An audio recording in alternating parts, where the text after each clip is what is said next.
3333 माननीय सदस्य श्री सुधीर शर्मा।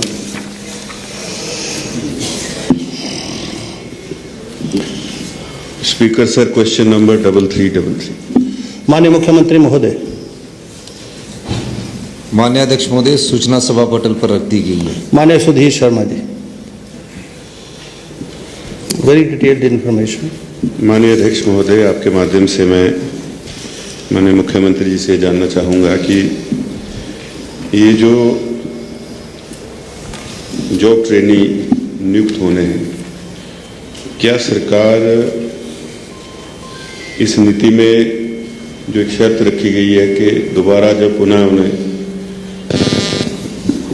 कोई आवेदन करना होगा तो टेस्ट देना होगा, तो क्या जिस विभाग में इनको जॉब ट्रेनिंग रखा जाए अगर उसी में दोबारा आवेदन करेंगे तब क्या ये पुनः टेस्ट की जो शर्त है उसको हटाया जाएगा? दूसरा, केंद्र सरकार की तर्ज पर जो मल्टीटास्क स्टाफ है उसके जो भर्ती करने की शर्तें हैं उनको ध्यान में रखते हुए क्या इनकी भर्ती को भी रेगुलर तरीके से स्टाफ सिलेक्शन जो राज्य चयन आयोग है उसके द्वारा करवाया जाएगा? माननीय मुख्यमंत्री महोदय। माननीय अध्यक्ष महोदय, दूसरा जो उन्होंने पूछा वो इसका रेलिवेंट नहीं है। मल्टीटास्क वर्कर अलग पॉलिसी है और जो जॉब ट्रेनिंग पॉलिसी है कॉन्ट्रैक्ट के स्वरूप को बदला गया है।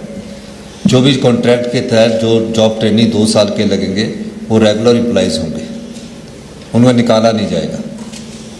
जैसे प्रमोशंस की भर्ती होती है उस आधार पर किया गया है।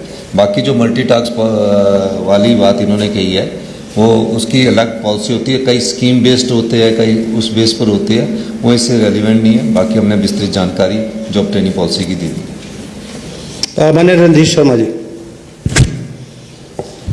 अध्यक्ष महोदय, मैं माननीय मुख्यमंत्री महोदय से जानना चाहता हूं कि ये जो जॉब ट्रेनिंग पॉलिसी है इसको लाने की क्या आवश्यकता पड़ी, जबकि हिमाचल प्रदेश में पहले से ही जो नौकरियां दी जाती हैं वो पहले कॉन्ट्रैक्ट पर रखे जाते हैं, उसके बाद ही उनको रेगुलर किया जाता है नीचे से। तो अब ये जो जॉब ट्रेनिंग पॉलिसी आई है 2 साल की, तो इसका औचित्य क्या है? क्या 2 साल की पॉलिसी के बाद फिर वो कॉन्ट्रैक्ट पीरियड शुरू होगा या फिर रेगुलर होगा? तो अगर रेगुलर होगा तो क्या कॉन्ट्रैक्ट सिस्टम खत्म हो गया है? इस बारे में जरा विस्तृत जानकारी माननीय मुख्यमंत्री को। माननीय मुख्यमंत्री महोदय। माननीय अध्यक्ष महोदय, हाई कोर्ट ने कॉन्ट्रैक्ट पॉलिसी को खत्म कर दिया, सुप्रीम कोर्ट तक कॉन्ट्रैक्ट पॉलिसी को खत्म कर दिया था। अब 2 साल के कॉन्ट्रैक्ट पीरियड को खत्म करने के बावजूद किस प्रकार इसमें नीतिगत बदलाव लाया जाए और कानून के दायरे में लाया जाए, तो कॉन्ट्रैक्ट का शब्द बदल के जॉब ट्रेनिंग किया गया। पहली तो ये बात मैं आपको बता देना चाहिए, कॉन्ट्रैक्ट का शब्द बदल के जॉब ट्रेनिंग किया गया है।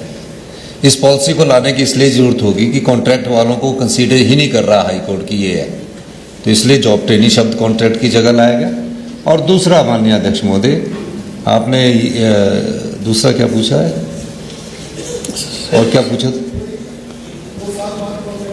हाँ, 2 साल बाद ये सब रेगुलर होंगे और इनका कोई ऐसी बात नहीं है, सिर्फ कॉन्ट्रैक्ट शब्द को चेंज करके हमने ये किया गया है।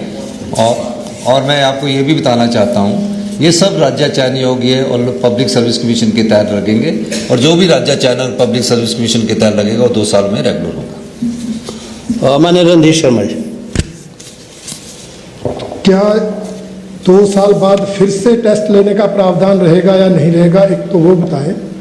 दूसरा, जो ये 2 साल का पीरियड है, क्या ये उनकी जो सीनियरिटी है उसमें काउंट होगा या नहीं होगा? माननीय मुख्यमंत्री महोदय। माननीय अध्यक्ष महोदय, जो कॉन्ट्रैक्ट वाला सिस्टम तो वही सिस्टम है। ये शब्दावली बदली गई है। शब्दावली बदलने का मतलब ये है कि जब कॉन्ट्रैक्ट हाई कोर्ट ने खत्म कर दिया तो उसी सिस्टम से सारा कुछ होगा। धन्यवाद।